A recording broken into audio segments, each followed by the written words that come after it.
Welcome to the Beyond Divorce Embracing Change podcast. My name is Michael Flores, and I will be your host while we explore the complex journey of divorce with empathy, insight, and practical knowledge. Whether you're contemplating separation, in a divorce, or looking for support post-divorce, our episodes provide expert guidance, stories, and strategies to help you through every step of the process. We are actual therapists, helping clients who sit on our couches every day through their difficulties of divorce. You are not alone. Join us as we delve in and find solutions that give you hope again. We're glad you're here. This podcast is not intended to replace legal or personal help. This podcast is for informational purposes only. Welcome, everyone, to the podcast. Again, thank you for being here. I want you to know how much I appreciate you all tuning in and listening in so we get the information to you and make sure that it's helpful as you go through and navigate this divorce. We are in part 1 of What Kids Want 101. This is going to be for kids ages 5 to 11. So remember, as we're talking about this, having this conversation, we're really primarily looking at children from the ages of around 5 up to about the age of 11. There will be a part 2 of the series where we will go from 12 to 18. But in this particular part 1 of the series is 5 to 11. I actually brought in Jinohn to talk to us. Jinohn Marr's here with us again today to talk to us about this particular age range and what do kids want 101. So Jinohn, instead of just asking right out of the gate what kids want, let's talk a little bit about just what's really happening developmentally at this age from 5 to 11. Yeah, so developmentally, well, kind of going back to my grad school years. Okay, that's fine. I've done that before. We're going to kind of talk about Piaget. Actually, that might even be my undergrad, to be honest, in psychology classes. When we talk about Piaget, Erikson, they all have developmental stages for kids. And so Piaget, cognitive, he does the cognitive stages. And so from 5 to about 6 or 7 or so, that's like the pre-operational stage. Okay. Pre-operational stage is kids are very egocentric.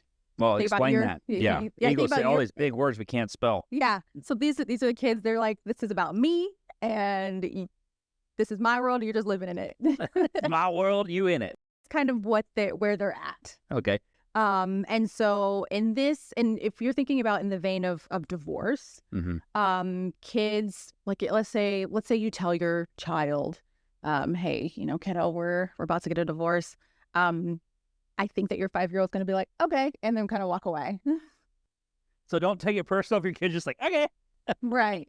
Because they really, number one, they probably won't know what divorce is. Right. But really kind of it's, am I going to be okay? Yes, I'm going to be okay. All right, fine, I'm good.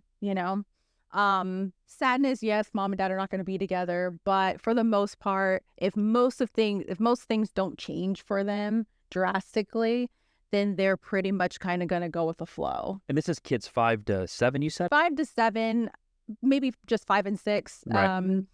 7-year-olds is when we kind of get into the next stage, which is going to be your concrete operational stage. And of course, I'm saying all these big words, but I'll explain what concrete operational stage is. Okay. That's when our kids are starting to get logical thinking. They are very concrete thinking. Not going to say yes, no, good, bad, but a lot of that rather than your abstract, oh, this is happening maybe because, this nuanced thing could be happening. They're not going to get to that stage until they're probably about 13, in the next. Yeah, almost like causation. This is happening as a result of. Do you think that parents, though, explain to their children at a younger age, like between 5 and 11, where they're talking to them as a because, and the kid's brain just doesn't compute? They're not going to get it. They're not. So, and that's the interesting thing is, as normal parents, we probably are just like, yeah, I'm just going to talk to my kid however, because they're really smart and they get it. So I'm just going to talk to them as though they're an adult or like a teenager or whatever, because it kind of maybe feels that way. Right.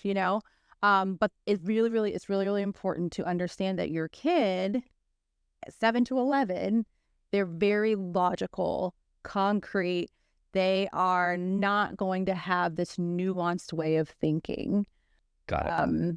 Which really means what for parents? Like, if you remember that at this stage, this is what this means for you when you're talking to your kids about a big topic like divorce. What does that mean? Keep it simple. Oh, yeah. You don't put the extra S on it, the keep it simple, stupid. I wasn't going to say principle. Yeah, I know you're not going to say that. Yeah, but keep it simple. That's how I remember it. Right? Yeah. Keep it simple, stupid. I'm the stupid, right? So yeah, keeping it simple. That's good. That's great. Keep it simple. We don't need to do all this extra explaining, and that's what we want to do. It's like, oh, I got to explain this and I got to explain this and I got to do. But then, what happens to a kid when a parent over explains? Well, the problem is that this is when they start problem solving. So I'm going to try to solve your problems for you. Oh, then they get into the roles kids play. The roles kids play. This is when they start empathizing. So it's like, oh my gosh, parent A is really sad. I need to figure out how to how to fix this for them. Okay, they gatekeep as a result. Yep. Gatekeep. I got to figure this out for them because it's not good. So that's kind of where we're at. That happens with oversharing. Yes. Oh my gosh, yes. Okay, so getting back to that particular stage, you said we go from an operational to a concrete operations, right? Yes. Is there a stage after concrete operations? That is more the teenage stage. Okay. So if you're going to, when you're going to do the next stage, that would be I can't even remember what it's called. That's okay. No, and we're talking about, when you say teenager, you're talking about past 11? Past 11. 12. Okay, yeah. Then let's get back to 5 to 11. So that's what we're here for. Concrete operational ends at 11.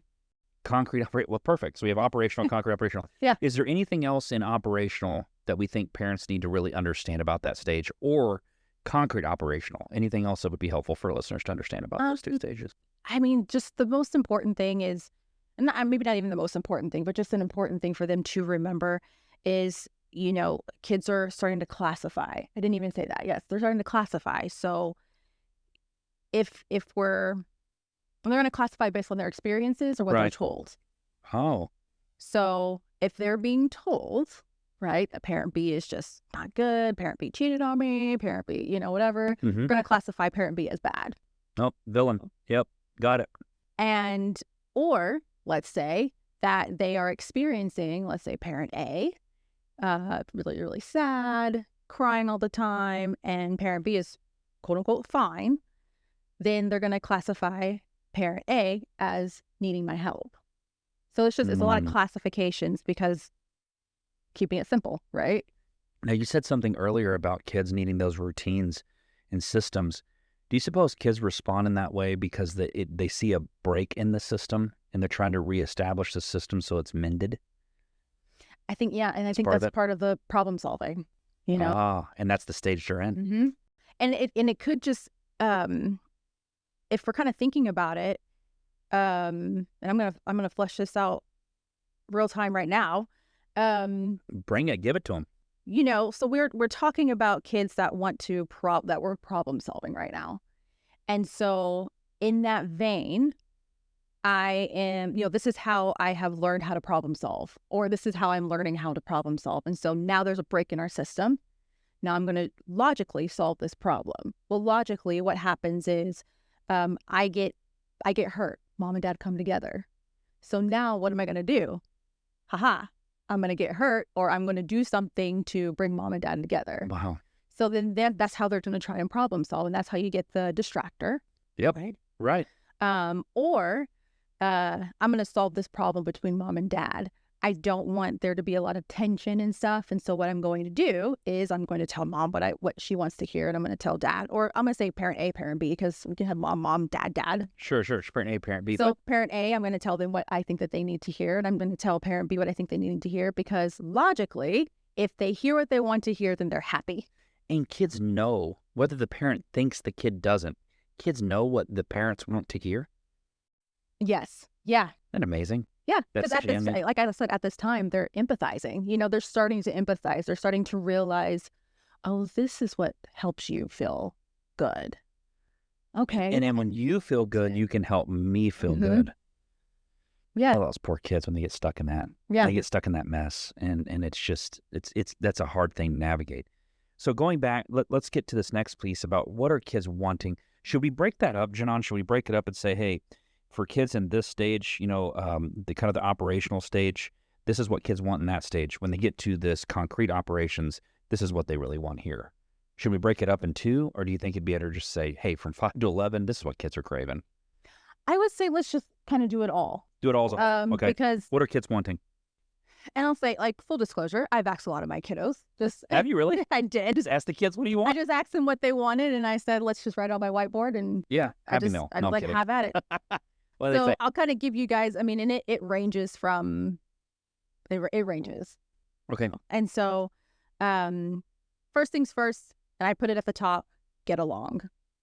They want their parents to get along. Okay. Second is no fighting. Be nice to each other. If we see there's a trend here, they want their parents to live at home. They want their parents to get back together. These are usually the younger ones, your pre-operational. The getting back together one? Mm-hmm. Your pre-operational, get back together, live back at home. Spend time with me, have cuddle time, parents to talk to each other normally, and have the same rules in each household. Oh, and what stage does that typically come up where they're asking? The same rules? What age range are we thinking? I'm thinking probably the not pre-operational, sorry. The concrete operational. Concrete operations, a little older. They're like, what, 7, 8, somewhere in there? I would say probably near 7 or 8. Same rules?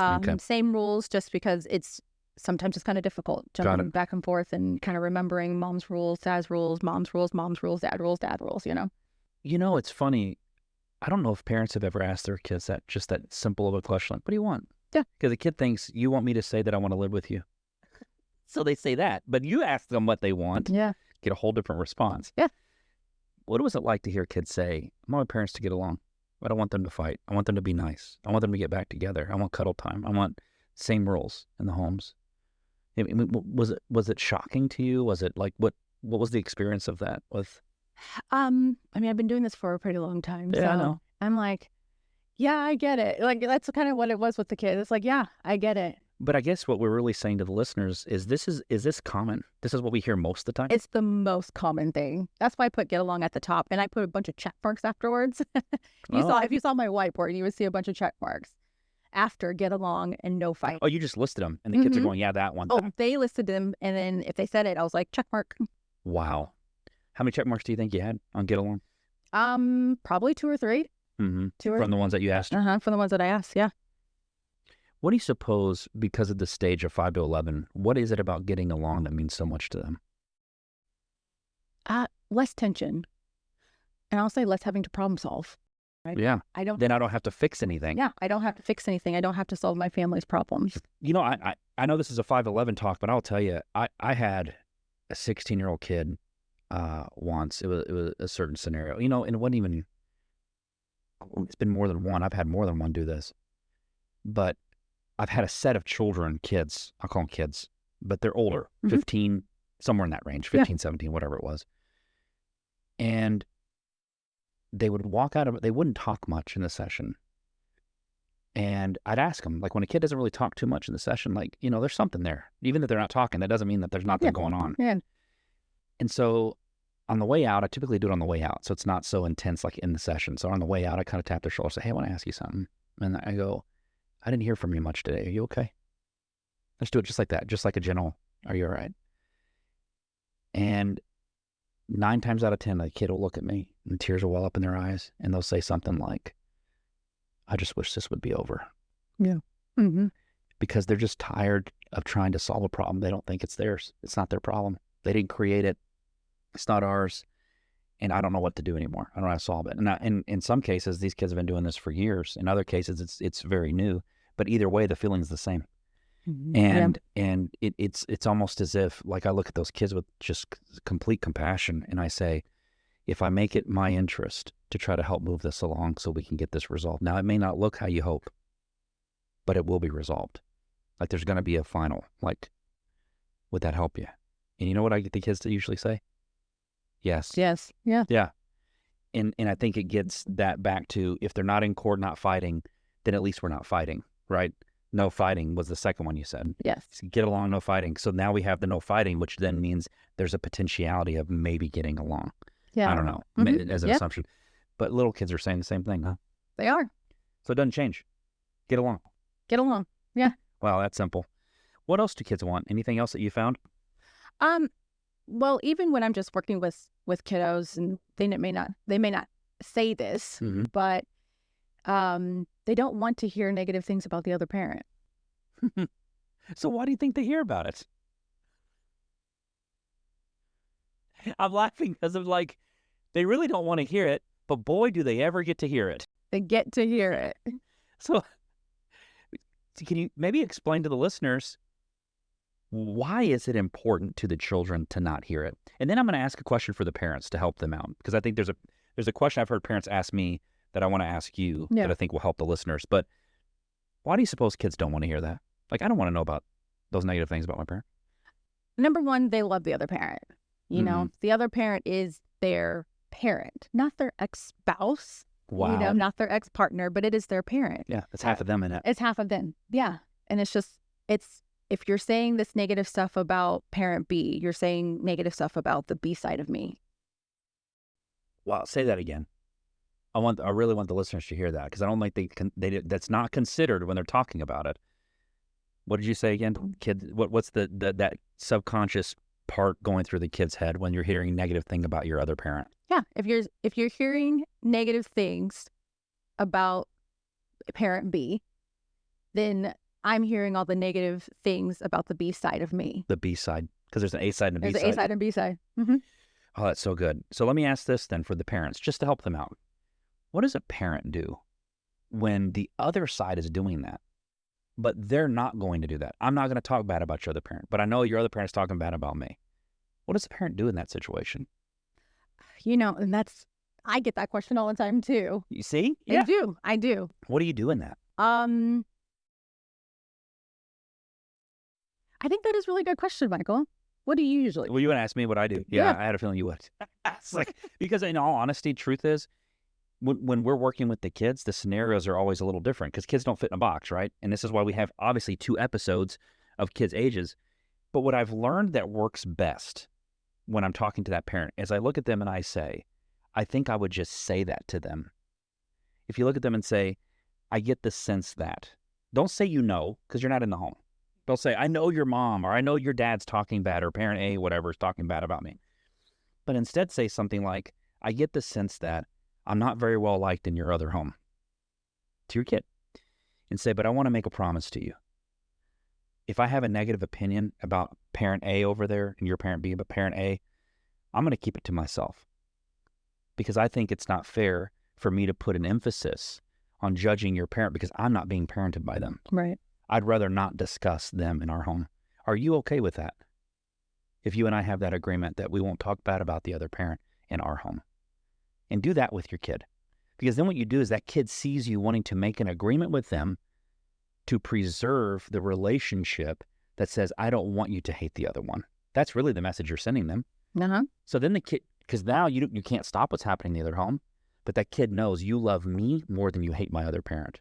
Right. And that parent now comes off as, you hate my other parent more than you love me. And you didn't create that. The other parent did. Yeah. To me, it's a protective layer. Mm-hmm. So you're not trying to stop it. You're saying, I'm choosing you over the hatred they may have for me. Yeah. I mean, it's not perfect, but I'll tell you, the times I've seen parents do that with their kids and just make an agreement with their kid, like, I want to make sure you know, I would like to do it like this. Are you okay with that? And most kids say yes. Because could you imagine being a kid and hearing crap about your one parent in one home and then hearing crap about the other parent in the other home? It never ends. It never ends. And so if one parent goes, I'm not going to do that, but has that arrangement with their kid and says, I just want you to know I'm not interested in doing that. Mm-hmm. I just think the kid feels like, finally, right? There's a level of peace. You'd be surprised, I think, how that turns. I've had a couple of cases in scenarios where I've dealt with where kids have flipped. And so the kid's like really mad with one parent and they flip. They become mad at the other one. And I'm like, uh-oh. Like, that's not the hope. I don't want them to flip. But the kid figured it out and goes, I'm sorry, I just don't do hate anymore. I'm not hate. I'm not going to do it. Mm-hmm. And especially with kids 5 to 11, what are they really, we talk about what they want. How can parents fulfill what these kids need? Let's start with what these kids need. How can parents fulfill what these kids need in that age range of 5 to 11? I think, I mean, even in the kind of like the vein that you shared, it's setting a precedent in your own home. Oh, let me write that down. You did like that, huh? I did. I'm glad. That's Yeah. how I do it. All right, setting a precedent. And even when you're sitting down, I mean, you don't need to have this long conversation with the kiddos, 5 to 11, excuse me, because they're not necessarily going to understand everything. Correct. Keeping it simple. Yeah. If you see deer in headlights, they ain't getting it. Yeah. Yeah. Okay. But keeping it very concrete and keeping it simple. Like, this is how we're going to do it in our household. And I mean, do you need to tell them why? I don't know if you need to. In this age range, I don't think you need to. What a great point. Because, I have a neighbor kid. I love this neighbor kid. And anything you tell him, boy, he'll ask you why. Ask you why. And really, it's just because he has an interest. That kid's going to learn something. He's a genius. Yeah. I love this kid. But there are some kids, they don't have any interest in why. Just tell me what's going on and just let me move on. And I'm wondering if that's what you're saying is kind of like meet your kid where they are. And if they have a lot of why questions and you're a little uncertain, I wonder if it's helpful to the parents to say, this is where therapy can be helpful. You come to therapy and you say, I don't know how to answer this. Or they're asking this why question. I don't know if I should answer it, And we can discover, like, is it a good idea? Is it not a good idea? Which part should be shared? Which part shouldn't be shared? We can do that in a therapeutic setting to make sure that you're navigating it extremely well so that the child is benefiting most from that conversation. Right. So I like that. I wrote down concrete, simple. What else? And one thing that I kind of do, and this kind of goes along with our kiddos, I will say in the 7 to 11 range when they're pretty logical and concrete and then categorized. A lot of times what will happen is parent A and parent B, they will be saying different things. Oh, yeah. Happens a lot. So they'll get confused. They're like, oh, I'm confused because parent A is saying this and parent B is saying either nothing, like, sorry, kiddo, I can't talk about court because we all know you're not supposed to talk about court. So they struggle who to believe. Who to believe. And so something that I do in my office, and I really do encourage parents to do, is most kids know the story about the 3 little pigs. Oh, you do? Oh, I can't wait. Yeah. Okay, you got to give the goods. Most kids know the story about the 3 little pigs. Yeah. And, I even ask kids, like, you know the story about 3 little pigs? Yeah. Tell me the story. So they tell me the story. You have them tell you? Yeah. Okay. I'm not sure that they know. You can tell me you know. And so then what I do in my office, I have this other book called The True Story About the 3 Little Pigs. What? And it's from the wolf's perspective. No. Yeah. This is so cool. What did you do? I didn't even know you were doing this. Oh, yeah. I've been doing this. Yeah. Okay, Jinohn, so keep going. What happens is I read them the story of the true story of the 3 little pigs from the wolf's perspective. And what I tell the kids, I say, you see how the 3 little pigs, from their perspective, this is what's happening. And it's true for them. And I say, but from the wolf, this is from his perspective and it's true for him. And I said, guess what? I said, both parents, it's true for them. And then I tell them, I say, you don't have to figure it out because it's true for parent A and it's true for parent B.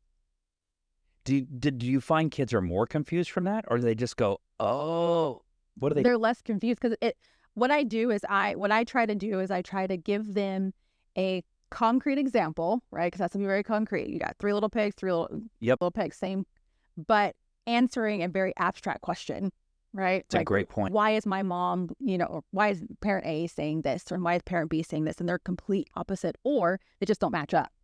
Well, it goes back to what you said they need, concrete and simple. Simple. Yeah. Concrete is we have a story, which everyone knows. That's concrete. It's simple because it's a story that I already know. Yeah. It just matches both. No wonder it seems to work so well. Yeah. And it's like both can be true. And they're just like, well, both could be true. I was like, yeah. Because if you see it from the wolf's perspective, it all makes sense. And then if you see it from the pig's perspective, it all makes sense. I'm a little embarrassed to say this, but I want to do this with you. I want to tell you the story of the 3 little pigs, and I want you to read me the story from the wolf's perspective. I just want to experience this. I want to sit in the kid's seat for a second. That's what a great idea. I need my book, but I can kind of tell you a little bit. So now we're probably going to get a question that parents go, where can I find that? Amazon. It's there. Amazon, that's where I got mine. What a great idea, Jinohn. Just what creative therapeutic intervention to do with kids to answer such an abstract question, knowing that the kids you're dealing with need concrete and simple. Yeah. That's just, and now you know why Jinohn's on the podcast, everyone. Okay. What are some other ways parents can kind of fulfill these wants and needs of these kids? So keeping it concrete and simple, I wrote that one. What else? And I think, I mean, even if they're stuck, have them talk to a therapist. Yeah. You know, kind of like what you said before. If you're like, I don't know what to say, I don't know how to say it, or, you know, my kid's asking these questions and I'm probably answering in a very biased manner, Mm-hmm. you know, find somebody who's neutral, you know, who's neutral and understands family systems and all that stuff. That's also going to help fulfill. Has it ever burdened you when a parent asks a question of how they can do something better for their children? No. And you know, it's funny because as therapists, we ask a lot of the questions, don't we? We do. Yeah. Yeah. And it's really kind of cool when a parent comes in and goes, I just want to know how to do this better. And I'm like, I'm so glad you asked. Yeah. You took an interest in wanting to be better about it rather than us trying to navigate where you are. Yeah. Yeah. Yeah. So here's what I've written down so far, Jinohn. And if there's other key takeaways, please kick them in there. I wrote down being concrete and being simple, right? That's what kids need 5 to 11. I also put setting a precedent in your home. Like that's one important thing to do is set a precedent in your home. Yeah. You can't control the other home, but the kiddo might be coming to you and confused or conflicted. Just set a precedent in your home how things are going to go because that makes it concrete. Yep. And if it's simple, which is this is how we do it, and then you do it that way, it's perfect, right? It's for the kid. So that makes sense. And when they feel stuck, because it will happen at times, it's okay. Come talk with a therapist. Let the therapist help guide you through that process. Sounds great. What else are key takeaways that you think parents should have that maybe I didn't mention yet? I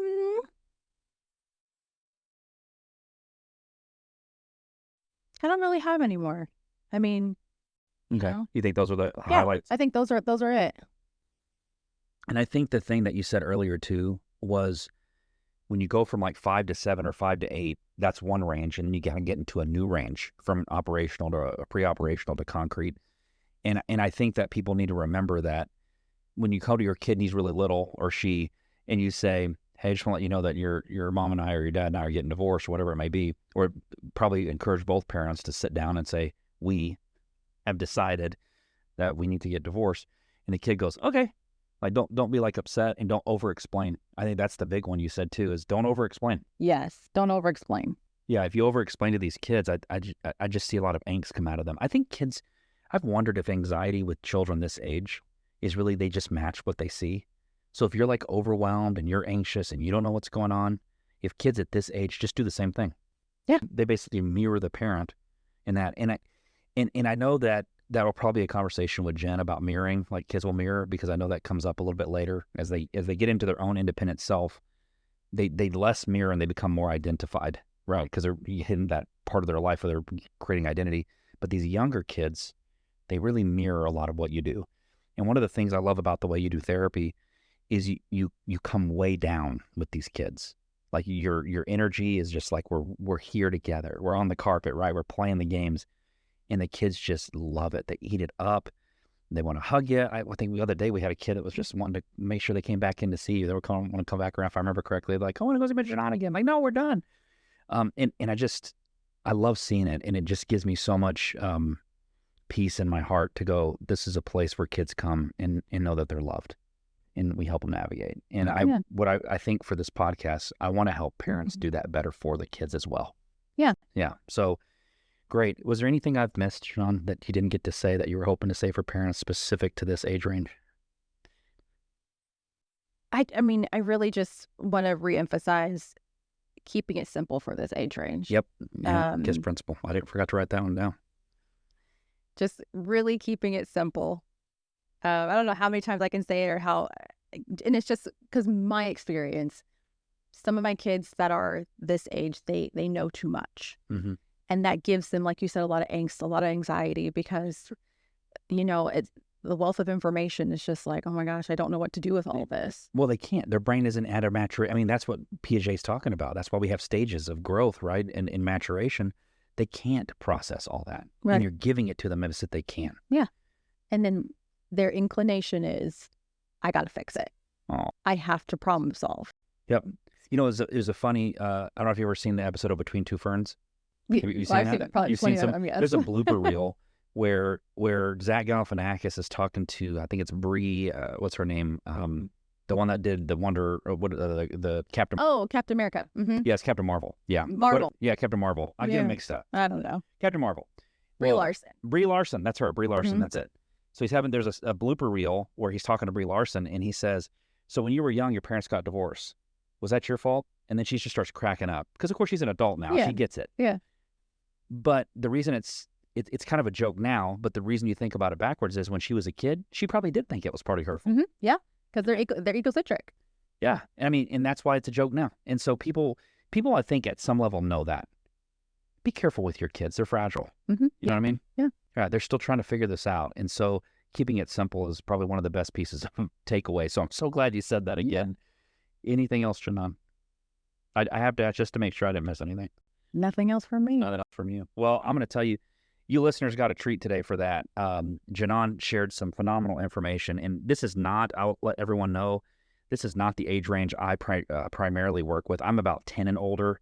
But these younger kids, Jinohn's teaching me a ton. So I got to ask her some really unique questions about it. And I really hope that you got a lot of good information that you can utilize. So again, thank you for being here.